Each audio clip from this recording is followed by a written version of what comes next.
This is Abe Friedtanzer from Awards Radar, and I'm thrilled to be speaking with Skylar Astin about Zoey's Extraordinary Christmas. How are you, Skylar? I'm very well. Thank you for having me.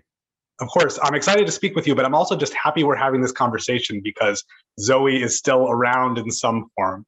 It's still around. I get asked about it every day. I'm still talking about it, so it's still in the air.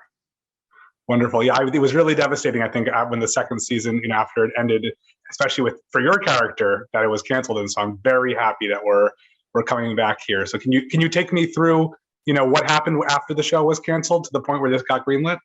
Well, I think, yeah, I mean, it was pretty quick, but I think our audience, our fans were disappointed and felt a little hung out to dry because we had such a big cliffhanger. And I think we were really gaining a strong fan base and people that have loved it since day one, and were even loving it all the more so. And we were really opening up the story.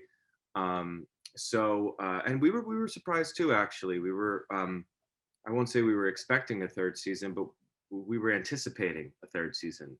So it was nice that we got the opportunity to be able to, not wrap up the story, but continue the story a little bit and tell it through a different lens, being that it's, more of a feature length, way of telling that story. How did that affect the actual shooting and filming of the show? It was pretty seamless, actually. I mean, it was almost like filming 2 episodes at once, which we've done before, when for scheduling and director scheduling. So it was kind of like when we would shoot 2 episodes back to back. It was weird because generally when we go up there to shoot, we're about to shoot 12 or 13 episodes, and going up there this time to the same set, to the same trailers, same location, obviously. It was interesting to, you kind of really start hitting your stride in like episode 2, just like mentally, memorization wise, just getting back into the groove and into the swing. And it felt like once we were really warmed up and ready to go, we had like only a few days left. And that was a real weird, kind of a mile marker for us when we were like, oh, this is so strange. Right when it's starting to feel really good and fluid, it's like we're on this weird countdown of saying goodbye to these characters, maybe for the distance. Well, again, I'm very happy that it was able to happen. I just keep thinking about all these songs that you sing. Numb has been stuck in my head for a couple of days ever since we confirmed this. But Time After Time is really, I think, the standout for Max in the Christmas movie. Do you agree with that? For sure. I think it's a great sequence. Jane and I worked really hard on it. We went to the park on a day off, actually, and that park where we filmed it, and we literally in real life were dancing on benches. People must have thought we were crazy, because we just wanted to make sure it was great. It was a really satisfying moment for Max and Zoey and Jane and I, personally. And that, and also I think the just the 2 of us sequence was really special and fun. Did you imagine what it would have been like earlier on the show for Max to be able to have these powers too? Yeah, I mean, I only got to really imagine because we were going to see it through season 3. There was going to be a lot of stuff with the power that was going to really illuminate the power itself and the power with Zoey, and how it's different with Max, how certain things remain the same, how Max maybe deals with certain elements of it better, how certain aspects of it will be more challenging for him. And we kind of had to, I won't say rush that storytelling, but we had to kind of expedite that storytelling a little bit and kind of cram it into that holiday movie. Right. If you had this power in your real life, how do you think you would respond to it? With the knowledge of having played Max and, been through it all. Oh, I mean, I pride myself as being someone who guides myself with my intuition.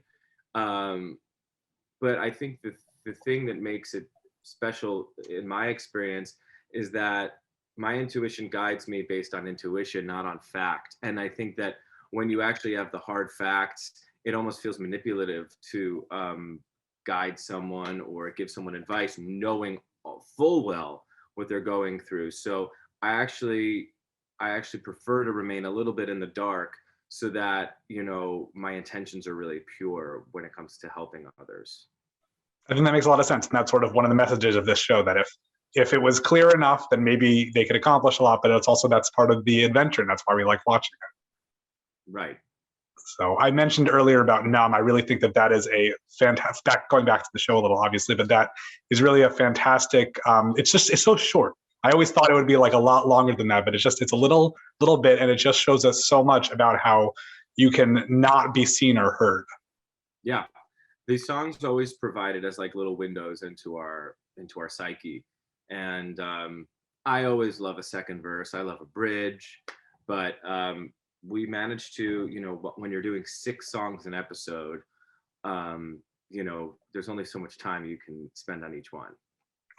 I know you also were on Crazy Ex-Girlfriend season 4 before this, and that's one where I feel like it was 2 songs per episode. I don't know if it was consistent. Yeah, I think it varied. I think some were more than 2, some were even less. Those were original songs though, so that was a totally different model and preparation and education. Is it different in terms of actually like performing the songs? Is that you just shoot in the episode and then you start performing, or is it a separate process? It's similar where you meet with a choreographer and kind of go through what it'll look like, and then they have their own separate conversations with the camera department, and you simultaneously do the pre-record. So it was similar, actually. In many ways, Crazy X kind of prepared me for Zoey's. I'd like to think they exist somehow in the same universe. I don't know that makes a lot of sense, but I mean, I guess if you're going to play a character who's already played by someone else, there's no reason this couldn't be, together like that. Totally. So yeah, I had this chance to speak with Mandy Moore and Harvey Mason Jr. Last year. I think maybe a week before the show got canceled, so everyone was feeling good at that point. But it was fun to hear about the process. And Mandy seems to have such an incredible energy, just as a choreographer, and I think that shows in a lot of the scenes. She's the best. We revere Mandy so much, and she had so much creative input on the conceit of each of these numbers, and it's rare that a choreographer gets to really birth them. And sometimes they're just handed a thought, and they need to kind of embellish on it. But Mandy really was involved in even sometimes I think the song selections. That's great. And I enjoy the friendship between Max and Mo. I think that especially this business idea, with the restaurant, you can get whatever you want, and then seeing how that execution doesn't work out so well. What is it like working with Alex Newell? A dream. I'm so happy that our characters got to intersect in the way that they did. Season 1, we were friends, but we didn't really get to delve so much into their relationship outside of Zoey. And I love that Max and Mo got to have their own thing outside of Zoey, and not just only being the emotional support for her, but we're able to emotionally support each other. Yeah, and also Max and Simon's relationship is something that's evolved in a very surprising way, I would say. Not what we'd expect from the first few episodes. Yeah, we always wanted to make sure that John and I were not playing it in a competition over the girl, because we always agreed, John, Austin, and myself, that Zoey's not a prize. No woman is a prize. So I think that our characters, we chose to have our characters have a mutual respect for one another, which felt like a slightly more evolved way of telling a love triangle story. Yeah. I also always like to ask if there's anybody in the cast that you would have liked to share scenes with, but it just never happened because of the story. I always wish I sang with Mary. I loved working with Lauren Graham. Kapil Talwalkar and I, who played Tobin on the show, we always wanted a Max Tobin unlikely pair, dating advice storyline that I'm sure would have happened had the show kept going on. Well, so that's the operative question. As far as I understand, Zoey's Extraordinary Christmas was very well received and watched by a lot of people on Roku. So what's next? Do we have any news on what's happening? No official news. I think that's the consensus, though. It was a big success. Roku was very happy with it. We were very happy with Roku. So, that's above my pay grade, but they know how quickly I said yes to the first movie. So, they know my number. So there's still hope, even if there's no news. It's not. Yeah, we're all alive. We're all alive in the universe of the show, except for Peter, unfortunately. But hey, he comes back too. So yeah, I don't see why not. Yeah, and I enjoyed this. I'm glad we were able to celebrate Christmas. But the real question I want to ask you is, I'm pretty sure I've read that you and Danny Jollis have this Hanukkah movie that you're ready to make and everyone's going to love. What's Yeah, happening with that? I have a full script. I have songs that I wrote for it as well that are recorded. It is a matter of getting the right production company, getting the right distributor. It's not a wildly expensive movie, but it's also not a small low budget either, being that it's a holiday movie. So the hardest part, is over. We put pen to paper. We love it. Everyone that's read it loves it, family and friends. I actually have a meeting with a production company this week to they're going to give me some notes. That's wonderful. Can you preview a little bit of the story?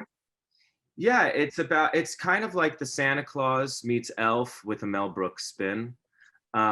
So it's about this unlikely everyman named Jacob who discovers that he's a stepfather, and he finds out that there has been this Hanukkah guy or Hanukkah person that has evaded the lore of Hanukkah for about 1,000 years, and no one has assumed the role. And when he gets anointed, he learns of a South Pole and Kvetchy elves that are blue, and there is a North Pole reindeer heist.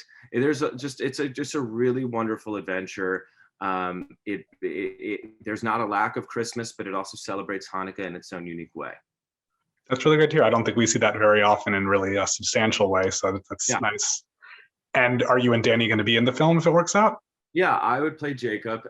Danny can play multiple characters. It's a matter of where he wants to slot in, and who we get for the other people. But yeah, Danny, of course. We've pitched it, and when we write, we always do the voices. So I've seen him play mostly every character. So I know he's got it in him.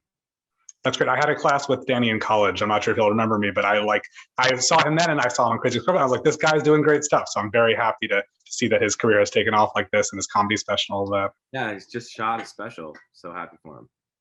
Wonderful. Do you like collaborating with the same people again and again?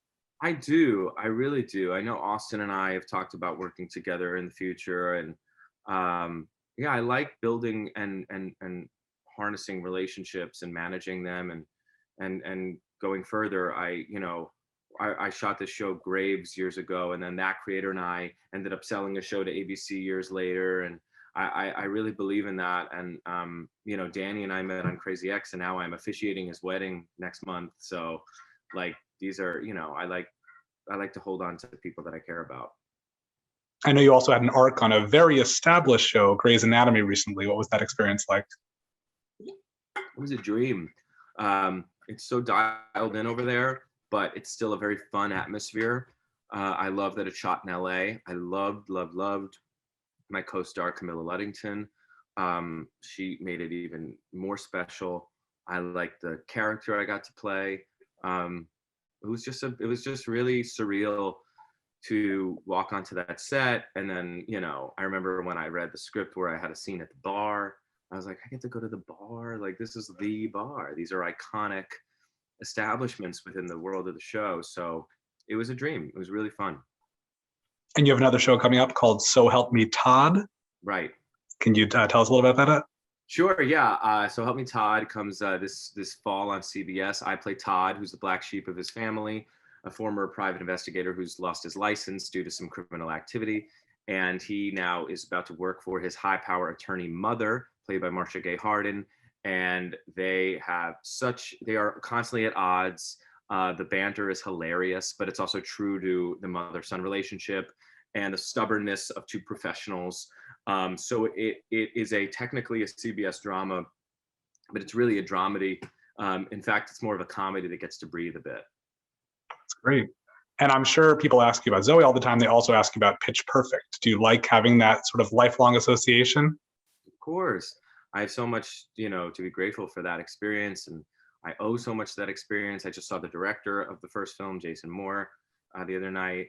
No, I'm so proud of it. People like to diminish their big hit or their biggest accomplishment, roll their eyes, like that one. It's like, no, why would I bite the hand that feeds me in so many ways? Is there a possibility of another film coming out? I know they're doing a spin-off series on Peacock. So I know that it's still in the world. I gotta say, like, recently, now that I'm doing a play, I meet people sometimes after the show, and I'm getting stopped on the street by 8-year-olds who just saw that movie, and it blows my mind. They weren't alive. They weren't born yet when it came out. And so it continues to resurface. I don't know where, I guess on HBO Max or on cable, but people are still seeing it for the first time or the 12th time. And yeah, if same thing with Zoe's. If there's a fourth Pitch Perfect movie, you know, they know where to find me. I'd also love to see more of Crazy Ex-Girlfriend. I feel like that's a show that really, I don't know that it ever caught on the way it should. I mean, 4 seasons is certainly nothing to, to look at in a negative way. I think that's pretty amazing. Is that something you'd want to do again if that came up? That one, I'm specifically like tell Rachel on a monthly basis, like, where's season 5? Like, we could do it on HBO Max, we could do it anywhere. She's so smart that I would follow her blindly kind of anywhere, truly. And it's her story to tell. But recently on Halloween, so not so recently, but last Halloween, we were hanging out and she pitched me this crazy concept she had for a season 5. And I was like, yes. And half the cast was with us, by the way, because we were at Scott Michael Foster's house. And yeah, that's got to happen. I mean, I would love it. Even when I was doing Zoey's, like, it's not even like, oh, well, now that I don't have a show, like, let's go back to, like, I was always telling her, like, a matter of scheduling, but I will do that anytime, any chance. I loved it. So it sounds like for Zoey and for Pitch Perfect, people know where to call you. And for this one, we have to call Rachel and tell her to get going on it. Yeah. And Aline, who are both very busy and very successful. Well, you're pretty busy too, and I appreciate you taking some time to speak with me today. If anyone watching has made it this far and not seen Zoey's Extraordinary Christmas on Roku, turn off this interview, go watch it right now. Yes. And thank you so much, Skylar. It's really nice to meet you. My pleasure, Abe. Thank you. Take care.